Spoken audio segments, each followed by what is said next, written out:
Another question about larynx is about what? About the foreign bodies of ear passages. I mean, how we'll manage the case if there will be foreign body within ear passages. Now talking about the foreign bodies within ear passages, right? What are the different type of foreign bodies? One is non-irritating type and another is irritating type. Now talking about non-irritating type, right? These are what? These are plastic, glass or metallic foreign bodies. Relatively, these are non-irritating and they remain symptomless for a long time. And talking about irritating type, these are vegetables or foreign bodies like pea, peanuts, bean, seeds, right? These are mainly vegetables and foreign bodies such as the seed of vegetables or seed. And what they do is they set up diffuse violent reaction leading to congestion and edema of tracheobronchial mucosa, right? They set up a diffuse violent reaction leading to congestion and edema of tracheobronchial mucosa, and this is what we call what? Vegetal bronchitis. Now as you can see, what are the foreign bodies, right? The foreign bodies are our what? The safety pins, right? The twisted wires. These are what? These are our non-irritant, right? Metal or what? Our glass pieces, right? Plastics. These are. And what is this? This is what? This is our irritant foreign body. And talking about the sign and symptom of different foreign body, right? At different, the sign and symptom of foreign body within ear passages. And before getting into that, we need to know the different sides of ear passages such as larynx, trachea and bronchi. And talking about the larynx, right? The different sign and symptom if the foreign body is lodged into larynx. There can be, if there will be complete obstruction, right? There will be the death. If there will be complete obstruction of larynx, there will be death, right? And if there will be partial obstruction, there can be stridor, hoarseness, cough, respiratory difficulties. And similarly, if there will be on trachea, then similar the choking, stridor, wheeze, cough, palpitatory thought and audible slap can be heard. Similarly, I'm talking about bronchi, usually foreign body. Bronchi, the cough which is on everyone in every sides, the cough, wheeze, diminished air entry to lung forming a triad, right? Respiratory distress with swelling of foreign body, lungs may collapse, emphysema, pneumonitis, bronchiectasis, bronchiectasis, lung abscess. These are the late features if there will be foreign body within bronchi. Now, how we are going to diagnose the case? It's pretty simple, right? The diagnosis is mainly the initial. What we do is we just take detailed history, right?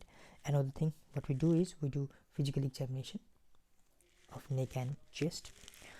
Now, what will be suggestive in history? In history, what we'll find is there will be sudden onset of coughing, wheezing, and diminished air entry into lungs, right? Into lungs, and on auscultation forms a classical triad. These, what? The coughing, wheezing, and diminished entry of air into lungs. These are what? These are the classical finding on auscultation of lungs. And what? And if the children, if there should be a high index of suspicion in children with wheezing, stridor, cough, or asthma, and those with recurrent chest infection being treated with steroid and antibiotics, right? In this condition, if there is presentation of this condition in history, then we know what we mean. We should have the differential diagnosis of foreign body within our ear passages. Now, the radiological investigation is very important in it.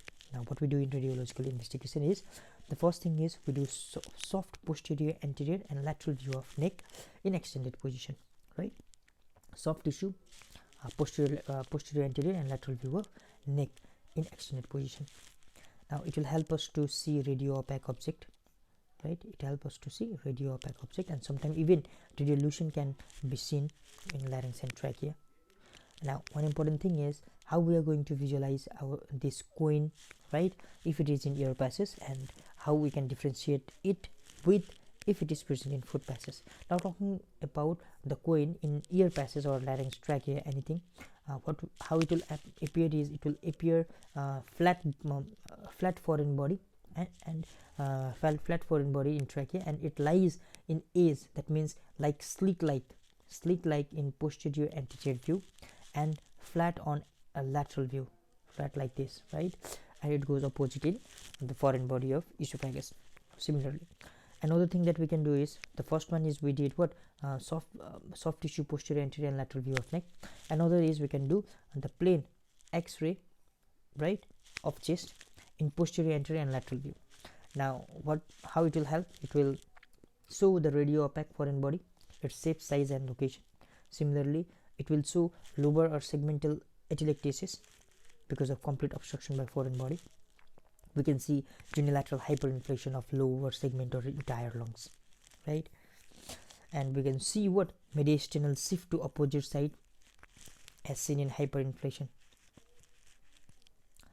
And fluoroscopy or X-ray taken during inspiration and expiration are helpful too.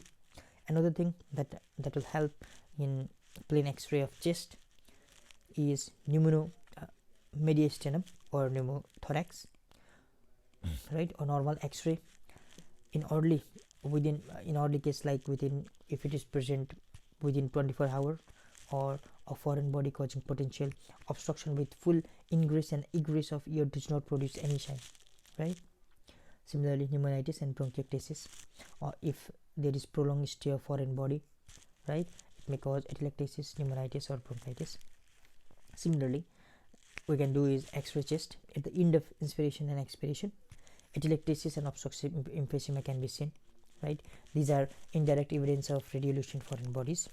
Similarly, fluoroscopy or videofluorescence evaluation during what inspiration and expiration can be made. Similarly, chest CT can be done.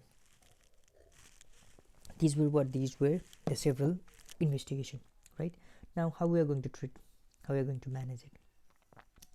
Now, since there are different, if the foreign body is within a larynx, right, then what we are going to do, and if the foreign bodies are in trachea and bronchus, what we are going to do? Okay, simply if the foreign body is within larynx, right, if it is within larynx, then what we are going to do is, in the case of acute obstruction, right, in the case of acute obstruction, we can do is profounding the back, right? We can do profounding the back. We can turn patient, right, upside down. And one important thing that we can do is we can do Heimlich maneuver. Now, what is Heimlich maneuver? In Heimlich maneuver, right, we'll stand behind the person and place our arm around his lower chest and give 4 abdominal thrust. We are going to stand behind the person. We are going to place our arms around his lower chest and give around the lower chest, that means around stomach, right, cardiac region, okay, lower chest, and give 4 abdominal thrust. The residual air in lungs may dislodge the foreign body, providing some airway. We are doing it because we are trying to push that residual volume out of the lungs, and as it is pushed out of the lungs, what will happen is that the airflow through it will help in removal of that foreign body. And this is how is Heimlich maneuver done. And if there is the emergency condition, right, if Heimlich maneuver fail, then we can do cricothyrotomy or emergency tracheostomy should be done, right, once the Heimlich maneuver is failed. Okay, now talking about if the foreign body is in trachea or bronchus, what we are going to do, right? Emergency removal is not required in such a case, right? Emergency removal of this foreign body is not indicated unless there is airway obstruction or they are of vegetable nature, like seed, since we have already mentioned that this will cause irritation on mucosa, so epithelial mucosa, and they will cause the condition, what was that, vegetal bronchitis, right? So if it will happen, then we can do. Now, method to remove tracheobronchial for foreign body. What are the method? The conventional rigid bronchoscopy can be used, right? One is the rigid bronchoscopic with telescopic aid, right? One is conventional, another is with telescopic aid, and bronchoscopic with C-arm fluoroscopy can be used, right? And important thing is that tracheostomy is done first, then bronchoscopy is done through same tracheostome, right? Tracheostome, the opening that is continued with the skin, right? It is done, and then bronchoscopy is done with along with this tracheostomy, right? Thoracotomy or bronchiotomy for peripheral foreign bodies. Flexible fiber-optic bronchoscopy is selected in adult patients, right? And what are the equipment for foreign body removal? These are what bronchoscope appropriate for the age of patient, and size small bronchoscope which is appropriate for the age of the person, right? It can be smaller and larger also. Telescope or optic forceps can be used. Two laryngoscope can be used. Foreign body forceps, Dormia basket, Fogarty's catheter, and syringe to inflate it. So these are the management of what foreign body within what our ear passes. So these are the questions on larynx, the initial questions. Now after this we'll be talking about what the inflammation of larynx. What are the questions from inflammation of larynx. So that's it.